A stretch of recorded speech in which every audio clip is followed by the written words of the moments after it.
would be in two parts. Okay? The first part will be in Tamil, a very short speech, and then followed by in English. Vanakkam, பெரியோர்களே தாய்மார்களே. என் பேர் லிங்கம், நான் ஒரு ஆசிரியர் வேலை செய்கிறேன்.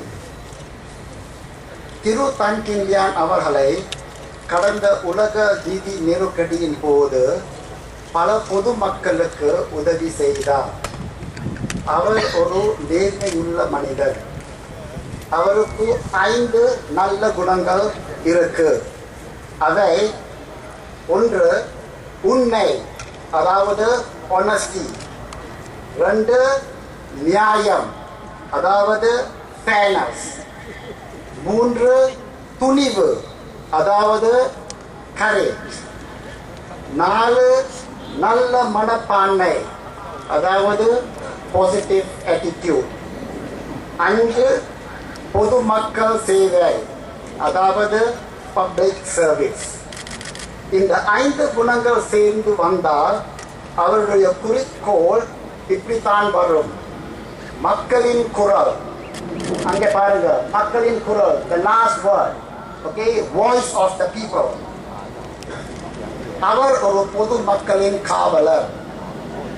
உங்கள் ஆதரவை திரு தன்கின் லியான் அவருக்கு தந்து அவரை அதிபராக தேர்ந்தெடுக்குமாறு கேட்டுக்கொள்கிறேன். நன்றி, வணக்கம். Now for part 2 of my speech, okay, in English. Okay, ladies and gentlemen, fellow citizens of Singapore, welcome to Mr. Thankin Lian's presidential rally. My name is Lingam. I have retired as an engineer from Motorola and I'm now a teacher in a private secondary school. For your information, my only links with NTUC income is as a policy holder. I would like to share my experience in my acquaintance with Mr. Thankin Lian. It all started about 3 years ago in 2008 during the global financial crisis. As you know, thousands of investors had been misinformed about the risks involved in certain financial products, example, the Lehman mini bonds, the Pinnacle notes, and the High Notes 5, and purchased them without realizing what they were getting into. When Lehman Brothers collapsed in 2008, these products and consequently the investors were very badly affected. They had no one to turn to for any assistance. Mr. Thankin Lian was the only man who championed the cause of these investors. He stood up and volunteered to assist the investors in any way he could. Mind you, he did this on his own accord, since no government authority was prepared to step in to help.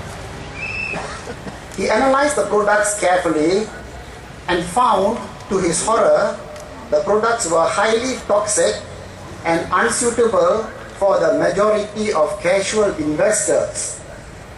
The products were structured in such a way that the risk of default was multiplied rather than divided by single event failures.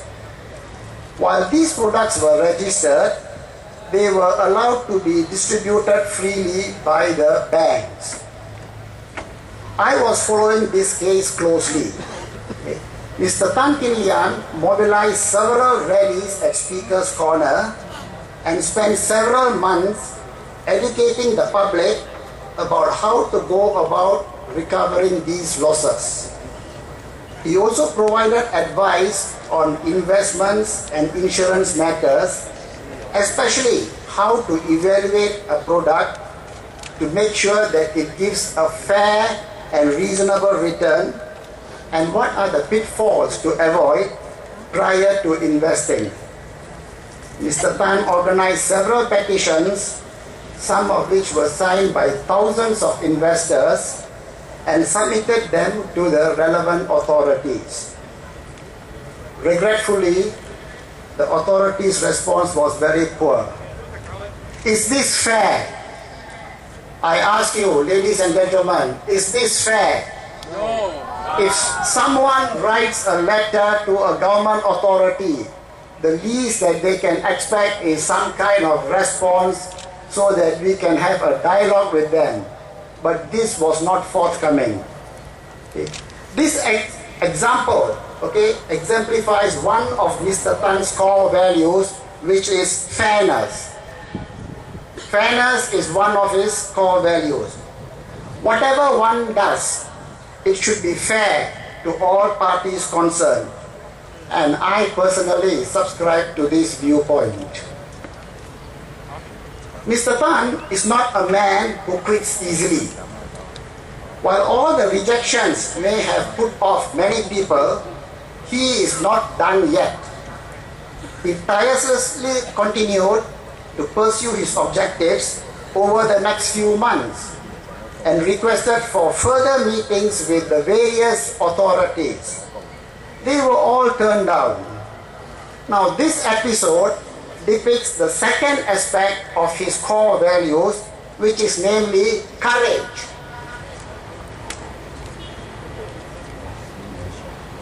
You must have the courage to take on people at the highest level for something that you believe in. And we need more people like Mr. Tan to lead us in this country. Mr. Tan initiated his blog during this troubled period to educate the public on financial matters, investments, and insurance. There are a number of articles, all written in plain English for the layman to understand. I'm a regular blog visitor and have contributed some comments to his blog. He has also conducted several seminars. Many of them are free to attend for the public. Now this brings me to my third core value of Mr. Tan, namely public service. Wherever he can help the public, he will help and has helped. The cumulative effect of all these three values, namely fairness, courage, and public service, and his relentless pursuit, have helped many of the affected investors to recover most, if not all, of their investments. Now, this in itself is a great achievement that I can attest to. A selfless person, I might add. I shall leave my other colleagues to elaborate the other core values of Mr. Tan Kin Lian. I would like to round up this speech by quoting another example. Though this is not part of the mini bond crisis, it is somewhat related to it. I remember clearly during the Hong Lim Park rallies that Mr. Tan Kin Lian advised the investors of a certain land banking scheme to exit it. He had the foresight to see that that investment was a risky one. At that time, this scheme was popular locally, even though Lehman Brothers had gone bust. The authorities did not alert the public to this particular dangers of this scheme. Fortunately for many of the investors, they took Mr. Tan's advice and exited the investment. They were saved. Lo and behold, the land banking company is now currently under investigation by the authorities. Now, this is a knack of Mr. Tan, which he has demonstrated. He has the foresight and he is able to anticipate the future and warn people in advance of dangers that are likely to come. And it has paid off well for all those investors who were in this scheme. In conclusion, based on my personal interactions with Mr. Tan Kin Lian, I can vouch for the values that he stands for. I endorse his candidacy for the president's post. He has the integrity, character, and attitude for this role, and is more than aptly qualified to do an excellent job as the President of Singapore. He has proven then in the short 3 years that I have known him.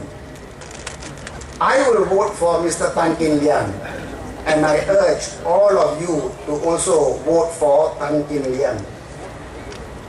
Vote for Tan Kin Lian for president. You won't be disappointed. High five and thank you.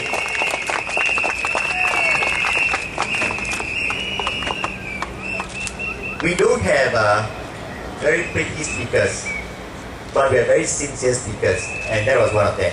Okay, we got to speed up. We got to clear this place by 10 o'clock, so we'll have a long introduction. The next person is Dr. Tommy Wong, who is an author of a book, Wisdom of Life. I now invite Dr. Tommy Wong.